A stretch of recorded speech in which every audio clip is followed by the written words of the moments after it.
Good morning. And we begin the book, The 7 Habits of Highly Effective People, Restoring the Character Ethic by Stephen R. Covey, a fireside book published by Simon & Schuster. It says, to my colleagues, empowered and empowering. Acknowledgements at the end. Part 1, Paradigms and Principles. Inside Out. There is no real excellence in all this world which can be separated from right living. David Starr Jordan.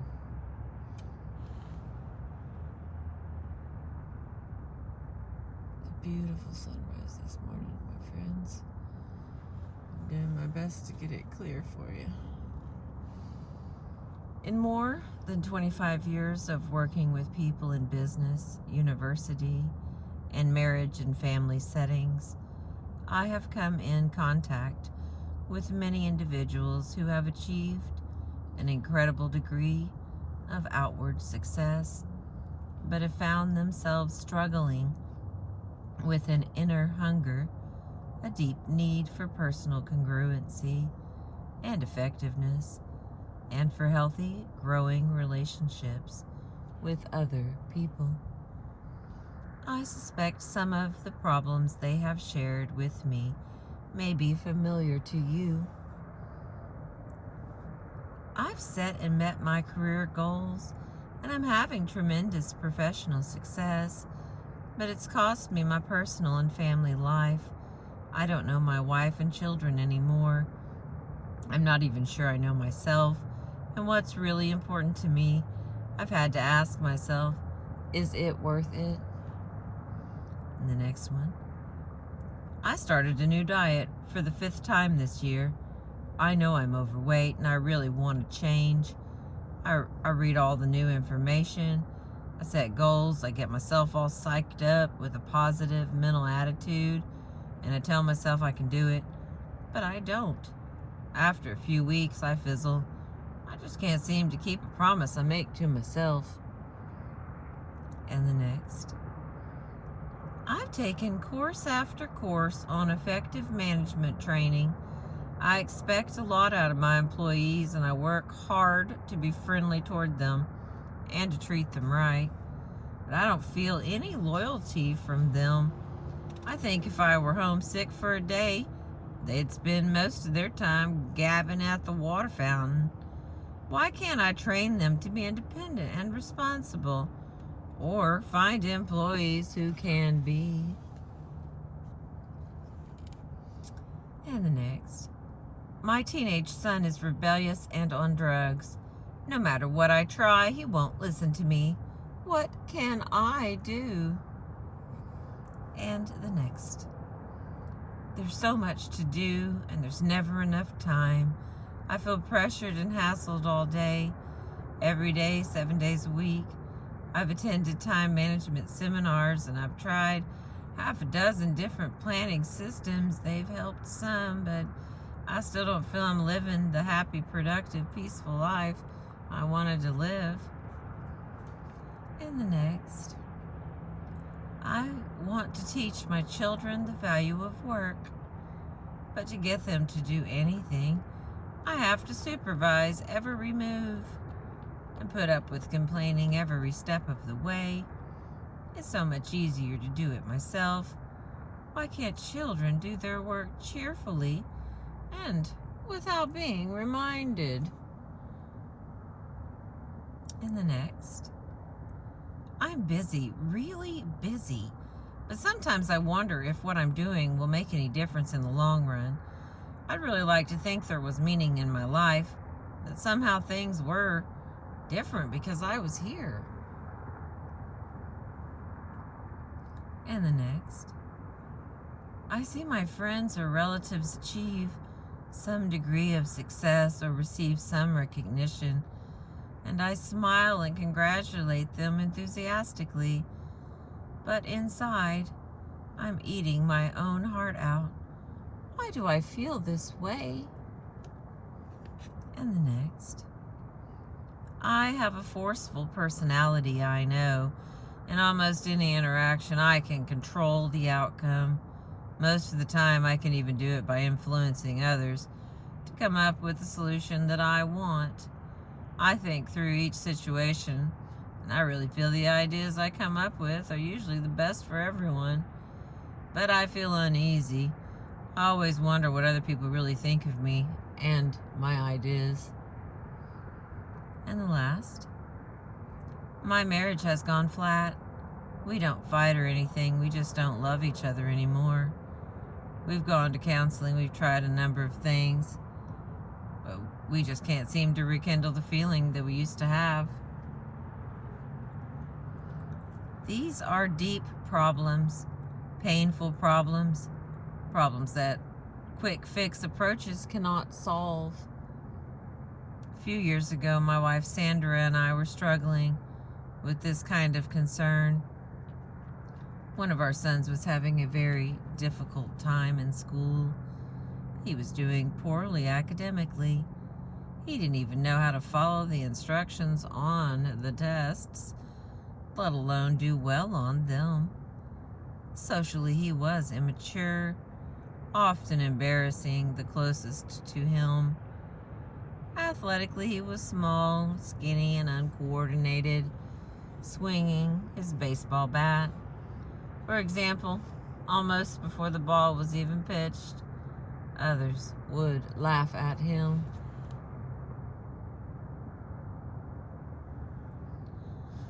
Sandra and I were consumed with a desire to help him. We felt that if success were important in any area of life, it was supremely important in our role as parents. So we worked on our attitudes and behavior toward him, and we tried to work on his. We attempted to psych him up using positive mental attitude techniques. Come on, son, you can do it. We know you can. Put your hands a little higher on the bat and keep your eye on the ball. Don't swing till it gets close to you. And if he did a little better, we would go to great lengths to reinforce him. That's good, son. Keep it up. When others laughed, we reprimanded them. Leave him alone. Get off his back. He's just learning. And our son would cry and insist that he'd never be any good and that he didn't like baseball anyway. Nothing we did seemed to help, and we were really worried. We could see the effect this was having on his self-esteem.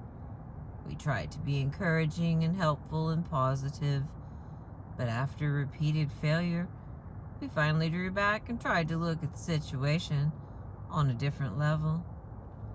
At this time, in my professional role, I was involved in leadership development work with various clients throughout the country.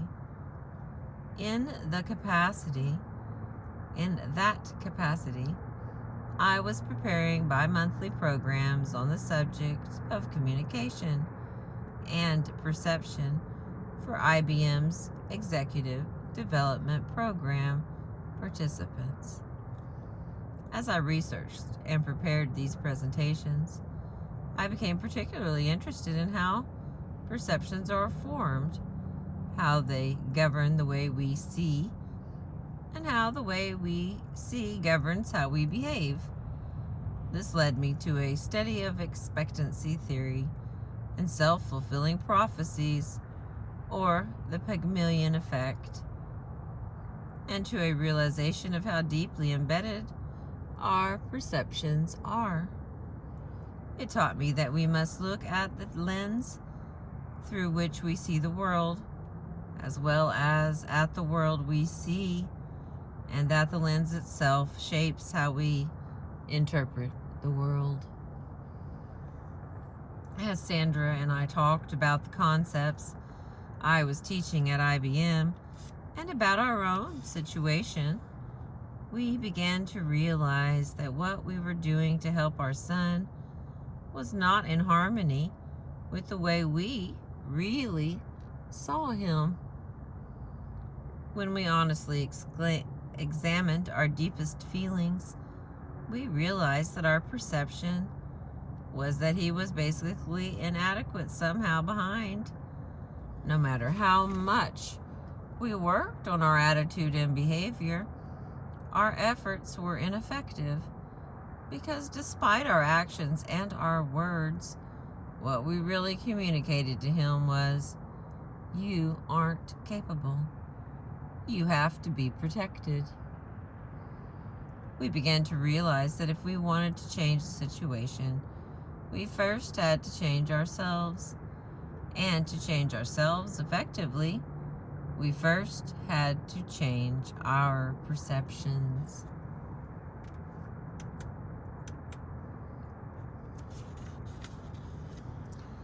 The personality and character ethics.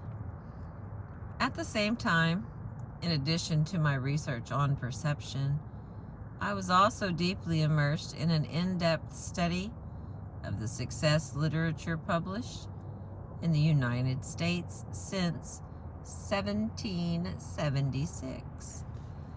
I was reading or scanning literally hundreds of books, articles, and essays in fields such as self-improvement, popular psychology, and self-help.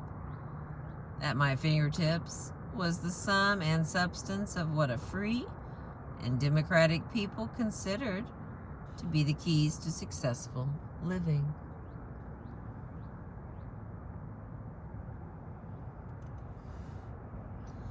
As my study took me back through 200 years of writing about success, I noticed a startling pattern emerging in the content of the literature. Because of our own pain, and because of similar pain I had seen in the lives and relationships of many people I had worked with throughout the years, I began to feel more and more that much of the success literature of the past 50 years was superficial. It was filled with social image consciousness, techniques, and quick fixes with social band-aids and aspirin that addressed acute problems and sometimes even appeared to solve them temporarily, but left the underlying chronic problem untouched to fester and resurface time and again. In stark contrast, almost all the literature in the first 150 years or so focused on what could be called the character ethic as the foundation of success.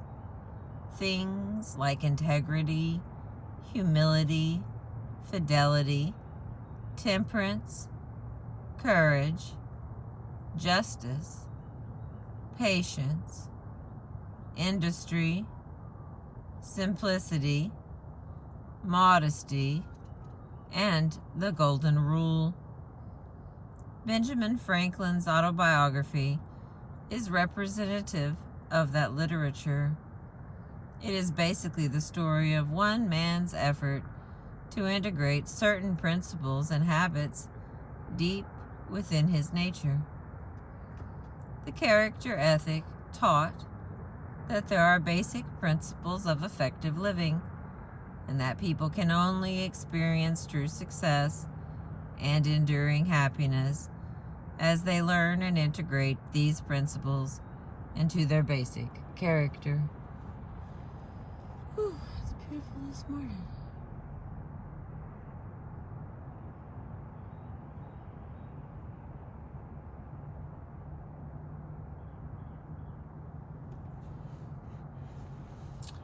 But shortly after World War I, the basic view of success shifted from the character ethic to what we might call the personality ethic.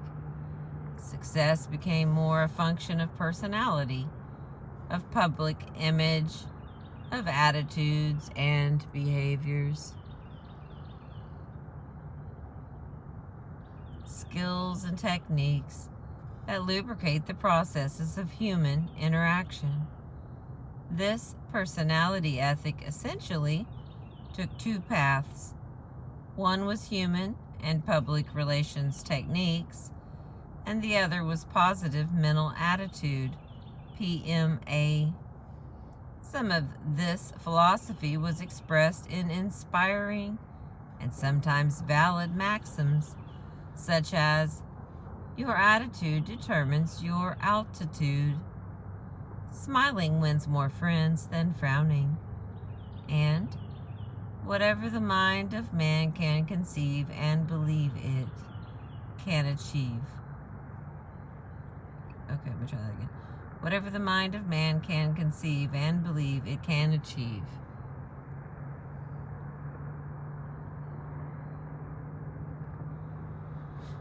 Other parts of the personality approach were clearly manipulative, even deceptive, encouraging people to use techniques to get other people to like them, or to fake interest in the hobbies of others to get out of them what they wanted, or to use the power look, or to intimidate their way through life. Some of this literature acknowledged character as an ingredient of success, but tended to compartmentalize it rather than recognize it as foundational and catalytic. Reference to the character ethic became mostly lip service. The basic thrust was quick fix influence techniques, power strategies, communication skills, and positive attitudes. This personality ethic, I began to realize, was the subconscious source of the solutions Sandra and I were attempting to use with our son. As I thought more deeply about the difference between the personality and character ethics, I realized that Sandra and I had been getting social mileage out of our child's good behavior, and in our eyes, this son simply didn't measure up. Our image of ourselves and our role as good, caring parents was even deeper than our image of our own son, and perhaps influenced by it. There was a lot more wrapped up in the way we were seeing and handling the problem than our concern for our son's welfare.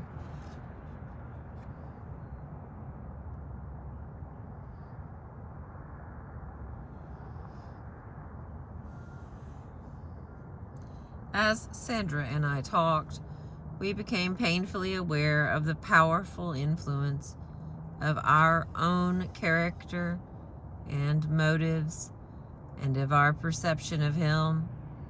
We knew that social comparison motives were out of harmony with our deeper values and could lead to conditional love and eventually to our son's lessened sense of self-worth.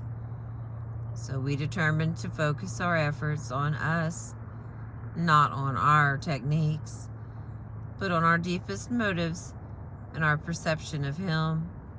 Instead of trying to change him, we tried to stand apart, to separate us from him, and to sense his identity, individuality, separateness, and worth.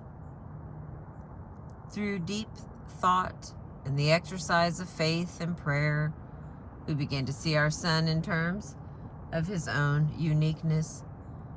We saw within him layers and layers of potential that would be realized at his own pace and speed. We decided to relax and get out of his way and let his own personality emerge. We saw our natural role as being to affirm, enjoy, and value him. We also conscientiously worked on our motives and cultivated internal sources of security so that our own feelings of worth were not dependent on our children's acceptable behavior.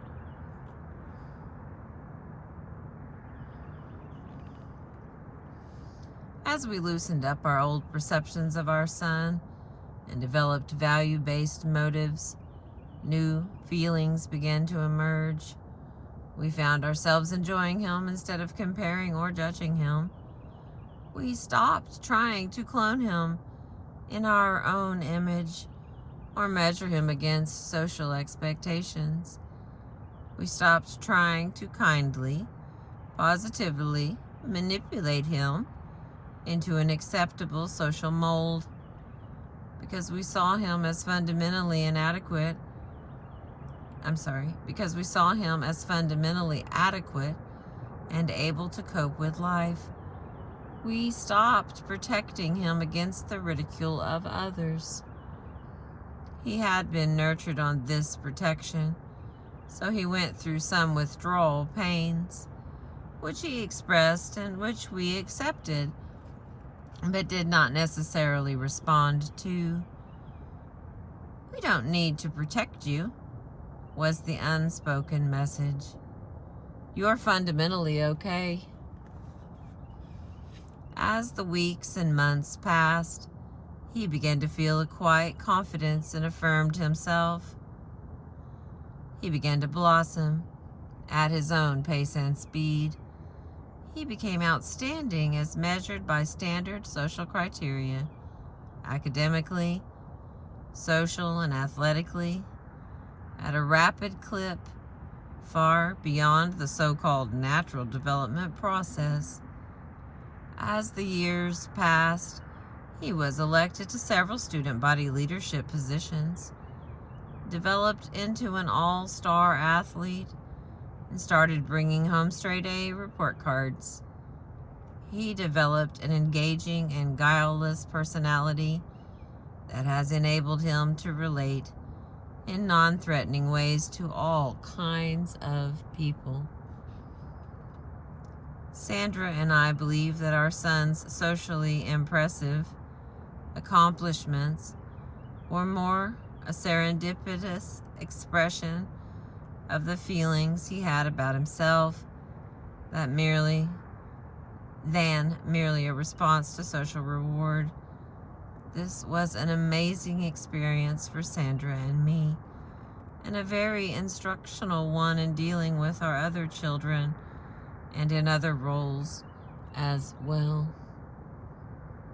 It brought to our awareness on a very personal level the vital difference between the personality ethic and the character ethic of success. The psalmist expressed our conviction well. "Search your own heart with all diligence, for out of it flow the issues of life." I'm going to stop there. We are on page 21 and 23 minutes in. I've been reading The 7 Habits of Highly Effective People by Stephen R. Covey. Thank you for being with me this morning. I appreciate you.